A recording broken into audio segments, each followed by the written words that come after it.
নমস্কার বন্ধুরা, রাধে রাধে। কেন 4 বছর মাটির নিচে থাকে এই গাছ? সাফল্য রাতারাতি আসে না।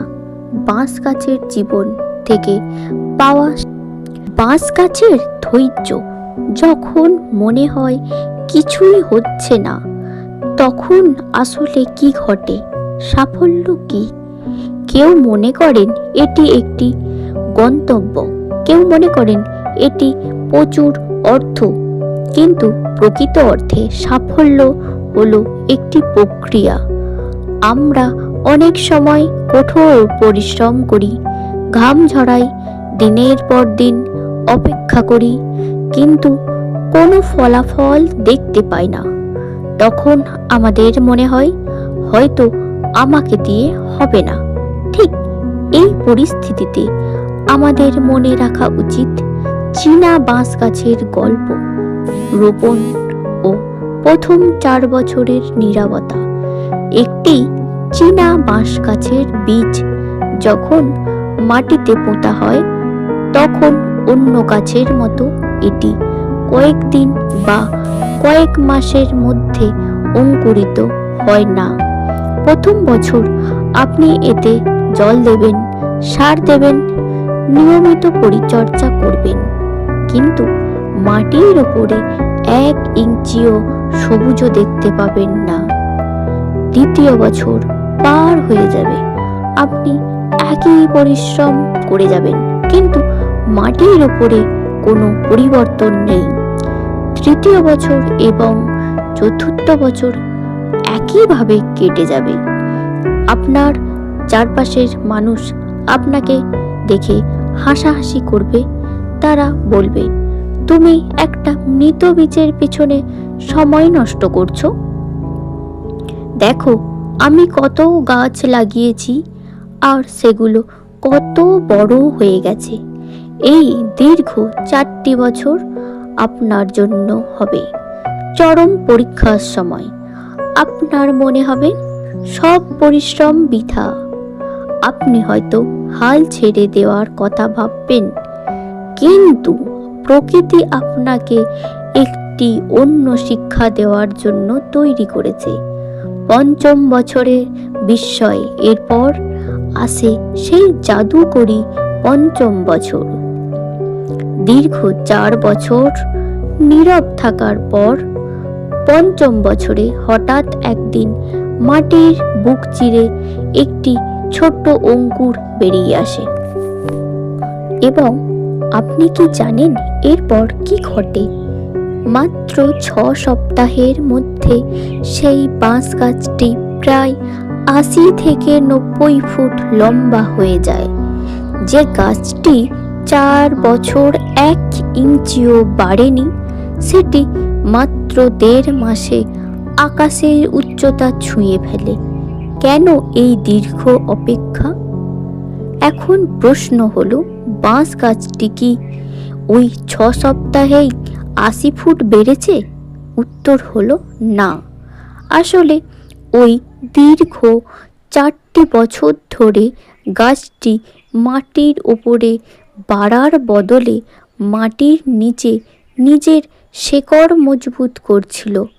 সে জানতো ভবিষ্যতে যখন সে 80 ফুট লম্বা হবে, তখন বিশাল ঝোড়ো হাওয়া তাকে উপড়ে ফেলার চেষ্টা করবে।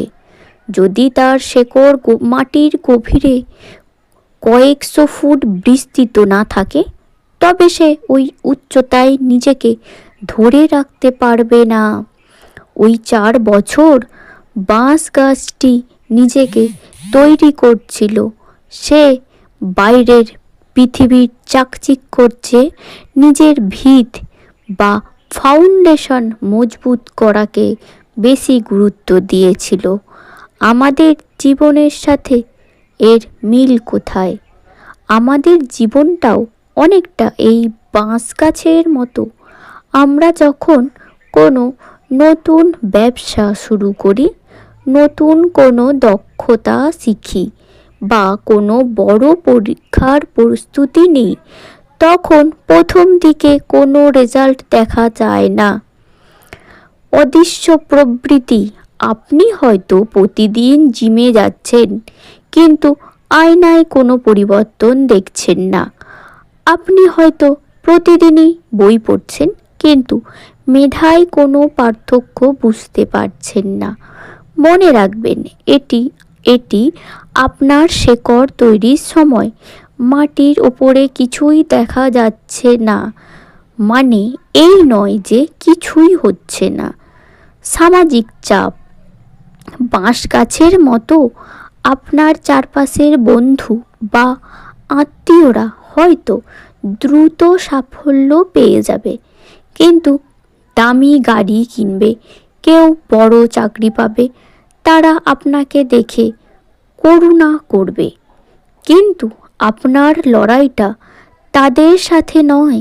আপনার লড়াইটা আপনার নিজের উচ্চতার সাথে। ধৈর্যর পরীক্ষা। অধিকাংশ মানুষ ঠিক ওই চতুর্থ বছরে এসে হাল ছেড়ে দেয়।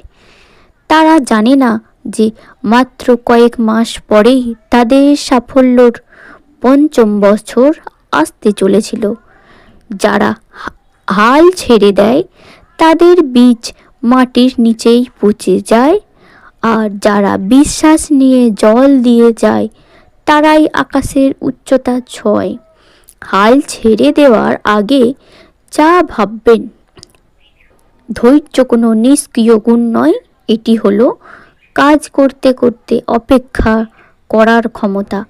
আপনি যদি আজ কঠোর পরিশ্রম করছেন কিন্তু ফল পাচ্ছেন না, তবে হতাশ হবেন না। আপনি আসলে আপনার শেকড় মজবুত করছেন, আপনার চরিত্র গঠিত হচ্ছে, আপনার অভিজ্ঞতা বাড়ছে। এই অদৃশ্য প্রবৃত্তি আপনাকে ভবিষ্যতে বড় সাফল্যর সামলানোর শক্তি দেবে। যে বড় হতে চায় তাকে মাটির নিচে অনেক সময় কাটাতে হয়।